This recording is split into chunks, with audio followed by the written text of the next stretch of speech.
Hey everyone, got a fun little video today, a bit of a follow-up to one I did a few weeks back for HORI SplitPad Pro, and HORI again has sent me an incredible package, and this time they've sent me the new officially licensed Pokemon accessories for Nintendo Switch. So you can see there's a ton of stuff here, and I thought it would be cool to kind of just go through each one, give my honest thoughts. I won't get into as much detail as I did on my video for the SplitPad Pro, so if you want to check that out, I'll leave a link down in the description so you can get some more detail there. But for the purposes of this video, I'm kind of just going to quickly go through this stuff, let you know how it feels, let you know what the cost is, in case you've got a gamer on your list and you're trying to get some gifts for the holidays. Maybe there'd be some things here they'd be interested in, or maybe something to avoid, but I wanted you to see everything we've got here, and we'll kind of just go through one by one. And real quick, if you're new here, make sure to hit the subscribe button so you can stay up to date on everything happening with the channel. And with all that out of the way, let's take a look at everything here. So if you're not familiar with HORI already, they're one of the few officially licensed third-party accessory manufacturers for Nintendo. I kind of think of HORI and PowerA as the big two, pretty quality stuff. Typically these accessories, at least when it comes to the controllers, come in at a bit of a cheaper price point by omitting a few features that can cut down on cost. So with stuff like the Pro controller,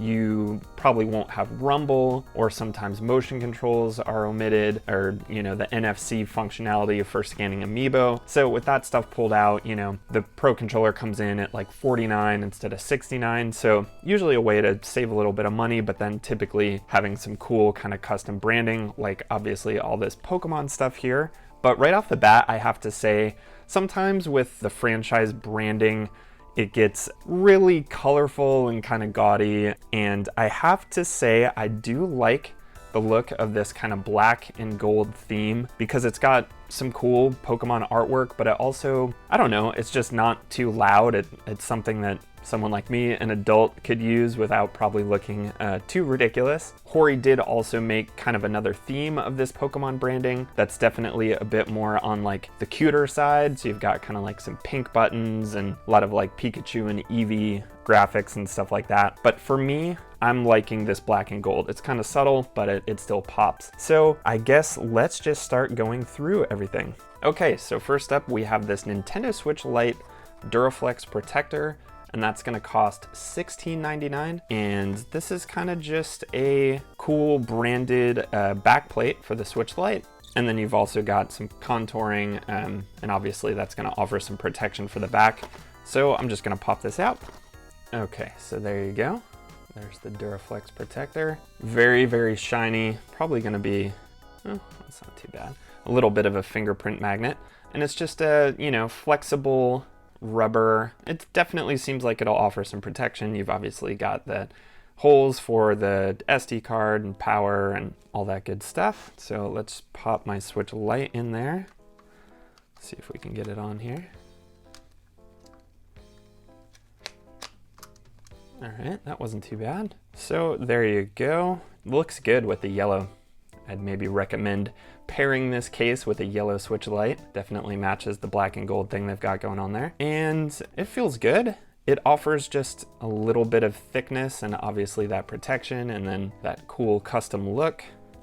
Doesn't seem to get in the way of any of the buttons here. L and R still work nicely. You've got your volume and your power there, headphone jack, and your speakers, SD card, and the power. So yeah, that's just a cool little accessory for someone with a Switch Lite. Not much to say about it. Doesn't really offer a ton in the way of ergonomics or anything. It's just kind of a plain slip case. So I think that'll do it for that one. Okay, and next up we've got another Switch Lite accessory, and this one is called the Hybrid System Armor. So I think this is somewhat similar to what we just looked at, and this one's going to be $16.99 as well. So I'll just pop it open real quick. Okay, so here is the Hybrid System Armor in that Pikachu black and gold. Actually got some protective plastic here. And then we will pop the Switch Lite in there. Let's see. It definitely goes in a little easier than the Duraflex that we just were working with. Got a much different feel to it because you've got these contoured handles on the back side and it's quite a bit thicker. So that's either going to be a good or a bad thing depending on your personal preference. And then we've also got some elevated buttons here because it does cover the power and volume buttons, but those still seem to work fine, easy to press. And then you've got your vents for the fan here and headphone jack, all that good stuff. Yeah, so this one definitely adds just a little bit more weight than the Duraflex. I don't know that I love the feel of these grips on the back. It might feel a little better for someone with smaller hands. You can see that it kind of has some hard angles here. But it definitely gives you a little extra grip, and if I kind of adjust just right, I can get it in a nice position. And you're obviously going to have protection too. So just kind of a bit of a chunkier case than the other one. So that's really going to be up to you which one you prefer more. If you'd like a little bit more grips on the side, this would be the one to go with.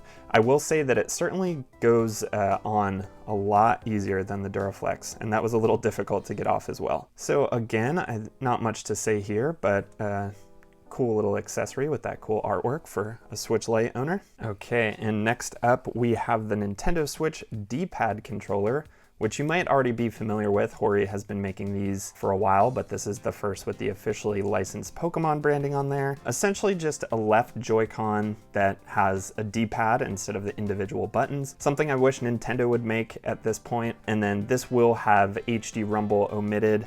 And I don't believe it'll have motion control either. And this is, this is only going to work kind of similar to the SplitPad Pro. This will only work when connected to the Switch. There's no battery inside, so it's only for when playing in handheld mode, but then you're getting the advantage of the D-pad and then also the cool custom design there. So let's pop this one out, and there you go.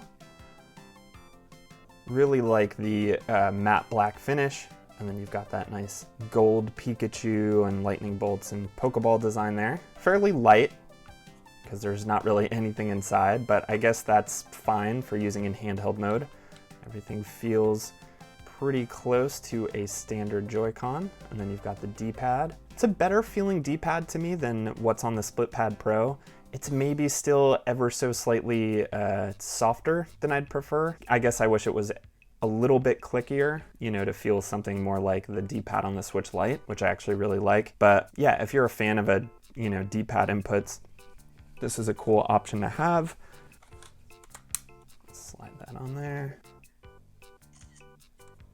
But feels good in the hand. That L button is definitely a little clickier than the standard Joy-Con, which I don't mind. The ZL trigger on the back here feels really close. Pretty standard there. So yeah, another simple accessory. This one's gonna cost $24.99, which is the price these have been the entire time, I believe, but you kind of have to consider that the single Joy-Con price has come down recently. I think they're at $39.99 now. Let me know down in the comments if I'm wrong about that one, but they used to be more expensive individually, and now they've come down a little bit, so maybe that doesn't make as good of an argument for this Joy-Con because you're not saving a ton of money, but cool design, nice D-pad, and then you'll still have the HD rumble of if you have a standard Joy-Con attached. Of course, it'll just be on that side, so maybe that would feel a little weird, but your amiibo functionality is on the right one anyway, so you're not missing out on anything there, and then you'll still have the motion control from the right side too. So yeah, I like it. I like the look a lot. Maybe if I was playing Tetris 99 in handheld mode, I'd want to grab this just so I have a D-pad to work with. Cool. All right, and next up we've got the Nintendo Switch Playstand in the black and gold Pokemon branding. This is something I actually already own, this exact Playstand, but just the plain version, just the all black. So I'm very familiar with this accessory. I'll pop it open real quick for you. And this really just serves to give you a more substantial kickstand, playstand for tabletop mode than the flimsy Switch stand that definitely prone to falling over. So there it is. Pretty simple here. Get some of this out of the way. And this is gonna run you $12.99. So really a cheap little accessory that I can tell you that I've used mine quite a bit over the years. Definitely bring this with me when I'm flying, traveling anywhere on a plane. It's really nice because when it's folded up, it's really nice and thin. I even have some cases where this will fit in the top pouch, no problem. And then you can obviously fold it out. And in the bottom of the base here, you can see you can kind of set it at different angles. One kind of more tilted back and one more straight up, depending on how you're sitting. And it just sits like this. Yeah, so you can just set your Switch in it like this, and there you go. Pretty simple, but really effective. Stays in place really well. I even use this just like on the coffee table sometimes if I'm feeling like, kind of gives you that mini arcade experience in tabletop mode, which is nice. You can also use the Switch vertically with this stand, which is really cool for, you know, certain shooters that run in vertical mode. Ikaruga is the one that comes to mind for me. So you can just hook up your Pro controller and then you've got this cool vertical stand here. There's also that flip grip that's like a handheld mode vertical stand, but this actually comes in a little cheaper than that, I believe, at $12.99. So it's a great little stand. Like I said, I have this one already, but this one has the cool Pokémon branding on it. So that might be a fun little stocking stuffer for somebody. All right, so next we have the Horipad Mini, which is going to cost you $24.99, the same price as that single Joy-Con. And this is just a mini wired controller that would maybe be good for someone with smaller hands. And I think this is a new one for Hori. I think they released one for Super Mario 35th as well, kind of like a classic Mario themed one. But let's take a look at this one. All right, and here you go. There's the controller. And I've used this a few times just with some of the Super Nintendo games on Nintendo Switch Online. And again, this is going to be wired only, so you're just plugging it in on the USB port on the Switch dock. That's a little unfortunate for me. Some would say, oh, with wired controls, you're actually reducing input lag because it's faster response with something that's wired. But I believe it's come out that the Bluetooth signal is actually faster than wired on the Nintendo Switch specifically. So there's no real advantage there to having a wired controller, obviously saving a little bit of cost with it being hardwired like that. This makes for a really cheap extra controller option, and I have to say, I wish there was a wireless option because I think I'd use it a little more. It's a really comfortable little controller. The buttons all feel really great. Got your turbo button as well here, so that's a little added bonus. And man, that D-pad I think even feels slightly better than the standalone Joy-Con. It's got a decent clickiness to it, but I think my favorite thing about this controller is the analog sticks here.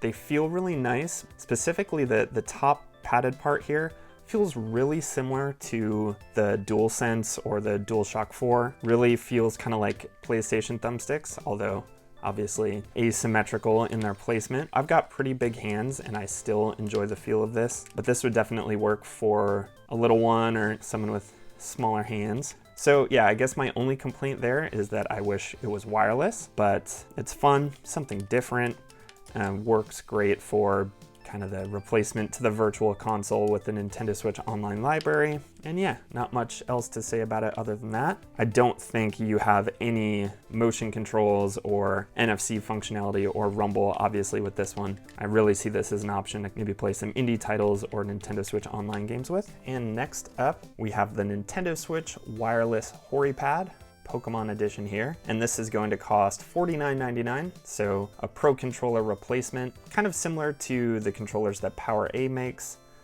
It's nice that this is rechargeable, so you're not dealing with AA batteries or anything like that, and it does also feature motion controls. So you can charge it, it's got motion, it's wireless, you're just not getting the NFC functionality or rumble with this one. And here's the controller. And I've been using this one quite a bit. I also have some PowerA controllers. I think that kind of makes the most sense to compare this against. It's maybe just a little bit lighter than the PowerA controllers. I think the PowerA ones have some weights added to just give it a little bit more weight, which I guess I would have preferred with this one because it does feel really light. You know, the benefit with the PowerA controllers is you're really getting like some crazy custom artwork most of the time. And I do really like the D-pad on those controllers as well. Kind of have this like metallic finish and they're really clicky, but this D-pad feels good too. It's actually pretty large. Analog sticks feel good. I do wish that they had the same sticks as the mini pad. These are kind of more similar to standard Pro controller in their feel. Definitely like pretty springy. Some of the cool features about this controller is you do have this nice textured kind of rubberized finish on the handles, very similar to what's on the Pro controller. It's got the little divots in it, feels really similar. This controller is super comfortable. It has a slightly different form factor than the regular Pro controller or the PowerA Pro controllers that are very similar to the stock one in their, overall feel. And yeah, I really like the feel of this controller. I just wish it were maybe a little bit heavier, and I would love if one of these third-party manufacturers would give us a cheaper Pro controller option that also includes rumble. So you don't have the mappable triggers or the turbo like the PowerA controllers, and this will cost you the same, but you've got that cool Pikachu artwork there. And then the thing I like the most about this controller is the L2 and R2, sorry, I've been playing a bunch of PS5 recently, the ZL and the ZR triggers, which as you can see have a really similar design to the triggers on the DualShock 4. And it's really comfortable. They're definitely thin and longer, but they're kind of flared out at the end, and it just gives you this perfect place to rest your fingers. They've got a really nice clickiness to it. So yeah, that's definitely my favorite thing about this controller. I do like these triggers better than the ones on the PowerA, which are kind of more triangle shaped, which just isn't quite as comfortable. So yeah, cool Pro controller option. The standard one's gonna be $69.99, so you're saving 20 bucks with this one by just omitting rumble and amiibo functionality. If you've got a Pokemon fan or you're just looking for an extra Pro controller and don't wanna spend that extra 20 bucks, I think this is awesome. You don't see these quite as often as the PowerA options, so I was excited to have this one in the mix. Buttons feel great. Oh, I like that these are clicky rather than the mushy rubber that's on the SplitPad Pro. And then yeah, there's where you're charging it with USB-C. And yeah, I think that's all there is to say about this one. And last but certainly not least, we've got another SplitPad Pro here in the Pikachu black and gold color scheme, just like everything else we just went through. And like I said in the beginning, I'll leave a link, I'll leave a card here and a link down in the description if you want to check out my in-depth analysis of the SplitPad Pro. So nothing's really going to change here, obviously, other than the overall look of it, but we'll pop it out, take a look at it, and I'll just give a few thoughts there. And there it is. And these are obviously a really popular item. The video I did for this ended up being like the most watched video on my channel, so I think a lot of people are out there looking for this. Just makes for a great Joy-Con replacement in handheld mode, kind of giving you the feel of a Pro controller cut in half and then slid in on the sides, but it's nice and light, so you're not adding a lot of weight. And of course, you've got the D-pad here as well. And then you have mappable triggers on the back too, and turbo buttons. So you're getting some added functionality there in place of the rumble and Joy-Con functionality. And again, this only works when attached to the Switch. So this is a handheld mode only thing. You can't pull these off and use them like individual Joy-Con. I don't think you'd really want to. I think it makes more sense to have these locked in place, but there they are. We'll get them on the Switch so you can take a look at that. And there you go, the wide boy, as I like to call it when these are attached. Once you get used to the feeling of having your hands split this far apart, I think this is a great option to have. Maybe not quite as portable because you're definitely adding to the size there, but really cool Joy-Con replacement, or if for whatever reason you're not into the grips that you can use in handheld mode as well, these feel really great. It's a big improvement in ergonomics from the standard Joy-Con. And you can also dock the Switch with the SplitPad Pro attached, so that's a benefit. You don't have to remove anything. This will fit in the dock. You just have to make sure you've got adequate space on either side to fit this giant Switch. Take a look at the back. Nothing too crazy there. And looks great, feels great. Again, if you want my more in-depth thoughts, jump down in the description and you can go through my exhaustive analysis of the SplitPad Pro in the midnight blue color. And I said it in the other video, the buttons feel good. They've got a good clickiness to them. There's a little bit of mushiness on the D-pad, which is unfortunate because that's, a big benefit of these is you've got a D-pad included, but it still gets the job done.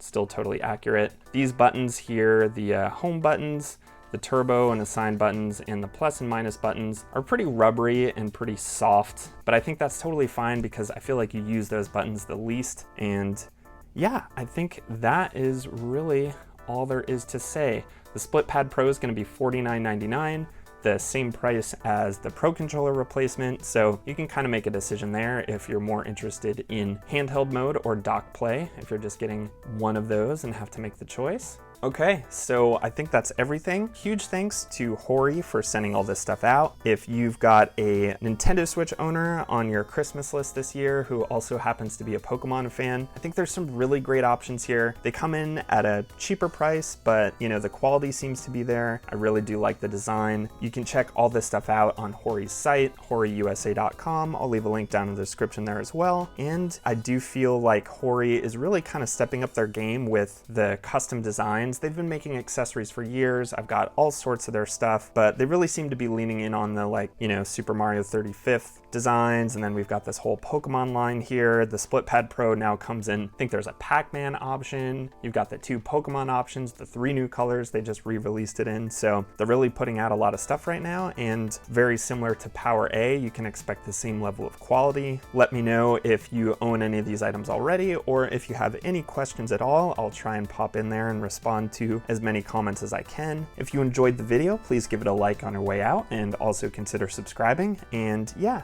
until the next video, thanks for watching. I'll see you guys next time.